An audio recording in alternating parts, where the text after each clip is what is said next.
the Ancient Scholar, I kind of want to wrap this up as far as a question that I had posed in the last topic discussion about orbitals and only being able to really why can I only have 2 electrons per orbital. And I just talked a little bit about what was known as a standard model of particle physics. And it's basically what we do is we categorize particles, and again I use the term particle as a very nebulous concept because, as we know, certainly at the quantum mechanical level, particles have wave-like properties, so it's not totally accurate to call them particles, but in some respects we can look at these as kind of a point-like particles, and you know, they can have particle and wave-like characteristics depending on how you what questions you ask and how you really look at it. So I'll refer to them as particles, obviously with the caveat that we do know that depending on the situation, we may have to look at wave versus particle-like properties, and certainly that's the case when we talk about orbitals, because an orbital is actually defined by solving a wave function and taking the square of the complex conjugate of that wave function. So we're actually using a wave mechanics to describe putting a particle in a certain area, or the probability density of finding it in a certain area. So obviously the concept between particle and wave, the idea becomes very blurred. But anyway, just to try to make some sense of this, I'll refer to them as particles in the context of this discussion. So I talked about there are really basically 2 different types of particles. There are particles that are known as bosons, and these are particles that don't have any rest mass, and then they're force-carrying particles, and these include things like photons or light, which is the carrier particle for the electromagnetic spectrum. Electromagnetic force is propagated through the agency of a photon. And then, of course, there's something called a fermion, and a fermion is basically a particle that has mass, and it includes a whole laundry list of particles such as electrons, protons, neutrons, the quarks with the up and down quarks within the protons and neutrons, and then some of these other exotic, you know, particles that maybe only have 2 quarks, like mesons and things of that nature. But really, what we're interested in is the fact that fermions, within the category of fermions, we have the electrons. Now, fermions are rather interesting. First, they have mass, so they're going to be very different from bosons that don't have mass. Obviously, they can't propagate at the speed of light and things of that nature. But the statistical mechanics that we use to describe the nature of fermions are very different from bosons, and the statistics that we use is something known as Fermi-Dirac statistics. And Enrique Fermi and Paul Dirac actually independently developed the statistical mechanics that explains how these particles interact and kind of work under a wide variety of conditions. Well, actually, they explain how they work under ideal conditions in a state of equilibrium, and then, of course, we are able to, you know, through approximation methods and so on and so forth, work out how they work in more dynamic situations. But it's dictated, fermions are dictated through Fermi-Dirac statistics, or mechanical statistics.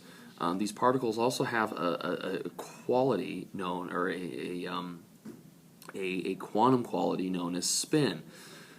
Spin can be viewed as basically an intrinsic amount of angular momentum.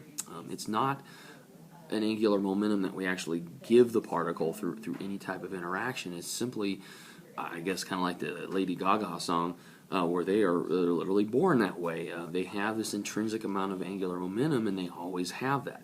And the fermions will have what we call half integer spin, and then of course that half for an electron can be plus 1/2 or minus 1/2, and that integer spin.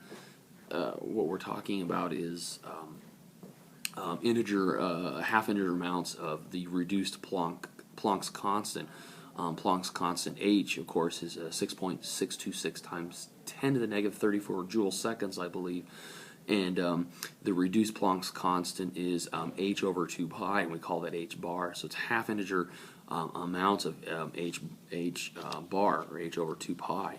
Now, when we work out the statistics and we take into consideration the spin and all that, what we find is something very profound with fermions, and that is that fermions cannot exist within the same quantum state with one another. And what I mean by that is no two fermions in the same quantum system can occupy the exact same quantum state. And this is a very profound concept. That means that there has to be a separate quantum numbers for each particle in a quantum system, such as an atom. And this principle that describes what I just talked about is something known as the Pauli exclusion principle. It was developed by a physicist by the name of Wolfgang Pauli. This is actually very profound, and this is the fundamental reason why I can only have 2 electrons occupy any orbital, because we define orbitals, or we define the state of an electron in an atom through the agency of 4 quantum numbers. N, which is the principal quantum number, defines the principal level of energy of this shell. L, which is an angular momentum quantum number. M, which is a magnetic number, and then M sub s, which is the spin. So if I have an electron, let's say that has a wave function of psi 100, the 3 quantum numbers 100, that's a 1s orbital that electron occupies. Now the last quantum number is the spin, the plus 1/2 or the minus 1/2. Now you can see that if I have 100 plus 1/2 in a 1s orbital, that is an electron with a unique in a unique quantum state. If I put another electron in there, it has obviously it has 100 because this is a 1s orbital, and the only thing that I can change is the spin, and I can make the spin negative 1/2. Now if I try to put another electron into that orbital, well, what occurs is that electron, they only have 4 quantum numbers, that electron would have to take on the exact same quantum numbers as one of the 2 electrons that are already in that orbital. And this is forbidden by the Pauli exclusion principle, because an electron is a fermion, and fermions cannot exist in the exact same quantum state as other fermions. They can't have the same quantum numbers. So this is forbidden by the Pauli exclusion principle, and so that 3rd electron would actually have to go to another energy level and inhabit another orbital. In this case, it would be a 2s orbital.